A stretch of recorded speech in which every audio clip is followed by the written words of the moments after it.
a lot of people, when I talk about brand messaging, let me move up to the camera a little bit, believe that it's just branding. Okay, in branding, I ask 100 pastors what branding is, and I get 132 different answers. Okay, and branding is simply your reputation. Okay, whenever someone says brand, think reputation. All right, it's not your logo, it's not a manipulation, it's just your reputation. Okay, so a lot of pastors have that misconception that churches don't need branding. And I would agree. Corporate branding, a lot of churches don't need.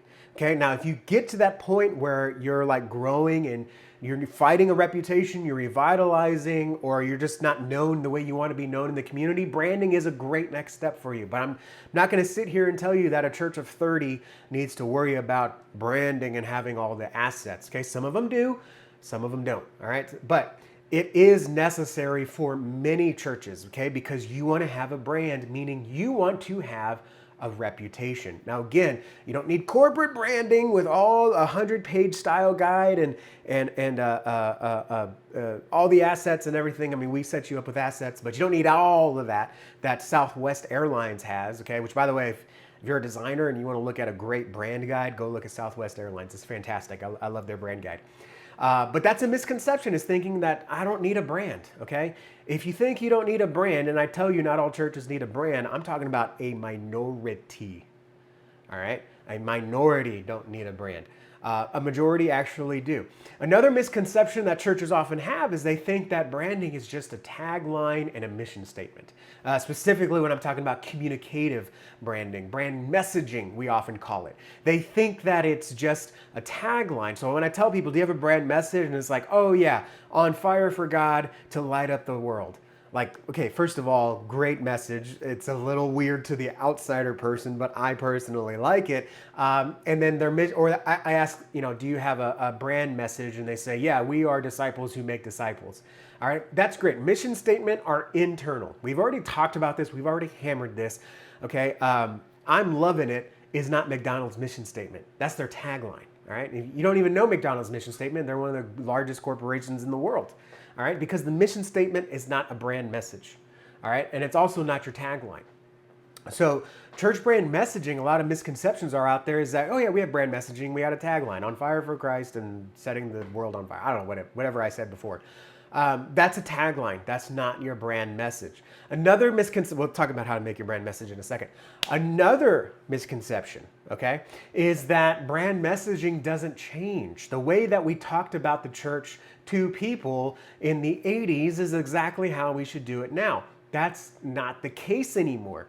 Now we have to constantly be aware of the message that we're presenting to people, because there may be words that we used to use that absolutely clarified what we mean, that if we use them now, will shut people off, will turn them away, and will miscommunicate what we're trying to communicate, okay? So that's the misconceptions. Now, let me share with you, a lot of pastors I talk to, they say, okay, I know we need a brand message. I know we need branding. I know we need to be clear, but here's what I see. Number one, I see a lot of churches neglect to serve or craft a brand message around who they're called to serve, okay?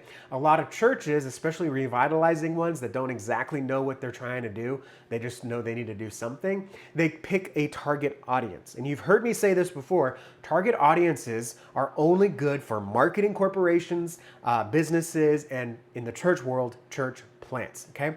A target audience is someone that you want to reach that you typically have not reached yet. That's why it's a target. It's not who you have, it's who you want to have, all right? And a church plant doesn't have anyone, so of course they've got to have a target audience. But for most churches that are gonna be watching this show especially, you don't want a target audience, you just need to know who you're best equipped to serve, because every church is uniquely equipped to uniquely reach a unique group. I keep backing up. I don't know why I keep backing up. Every church is uniquely equipped to uniquely reach a unique group of people. And to have a target audience, you run the risk of having that separated from who you're called to serve. So two things happen. Number one, you leave the people that you are equipping, you are encouraging, you are discipling together. It's a group effort. You're leaving them behind and you're going to try to serve someone else that you have no business serving.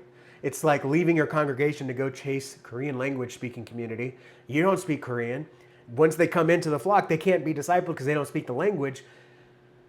God has gifted you to reach a unique group of people. So instead of saying we want to reach more of this kind of person that you've never been able to reach before, I don't know why you think you'd be able to reach them now.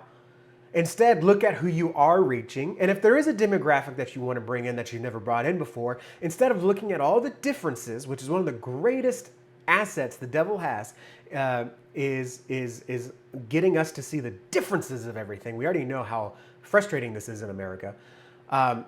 We say, well, we have these people, we want people that don't have that, so let's go chase the differences. No, look at the similarities. Look, if you're an older church, I guarantee you there are Gen Zers, millennials, and even Gen Alpha people that want to be around that wisdom because we're around idiots most of the time, okay? So there are young people that you can bring into your church that will go right in and be discipled by your older congregation. That's just one example.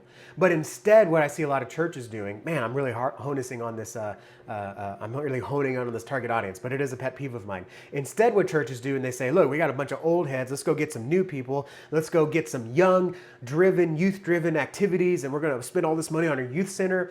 But guess what? You're just reaching people that A, you can't serve, B, you've made a false impression to get them to think that you're a young church, and they come in and they just see a bunch of grandpas and are like, this isn't what I signed up for. Meanwhile, all the people that are looking for that older wisdom, are looking for that older faith community, they see the messaging that you're so young and hip and we want young people.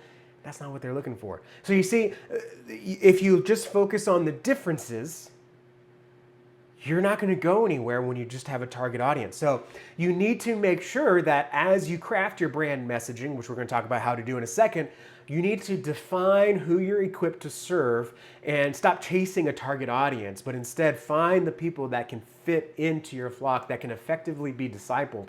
Treat it like language. You're not going to go bring a bunch of Chinese-speaking people to your English-speaking church and you have no idea how to communicate with each other. All right. Another mistake I see is when churches just grab brand messaging that sounds good but doesn't actually reflect the core values and vision of the church. All right. If you want to be a wild thinking church, then be a wild thinking church. There's a great church down the road from me that their mission statement is to turn Houston into a God-fearing city. And that's a why. I even talked to a guy that used to work there and I was like, that seems pretty wild, doesn't it? And he's like, we're a pretty wild church. Okay. But if you are a local church that really is just planted for the 2-mile radius, if you grab a mission statement or a vision statement like that, and you apply it to your 40-person congregation that God's really only called you to grow to 200 possibly, and you say, we're going to turn 3 million people into God-fearing people, that doesn't match your core values. That doesn't match the neighborhood focus that God has given your church and planted your church to reach. Because churches like that, while they have their place, maybe it's not for the people within 2 miles of you. That's why you plant it. So creating a brand message that doesn't accurately reflect your values and your giftings and your vision, it's going to create disassociation. And that frustrates your congregation and it frustrates people that come to you expecting one thing and not getting what they were expecting, okay?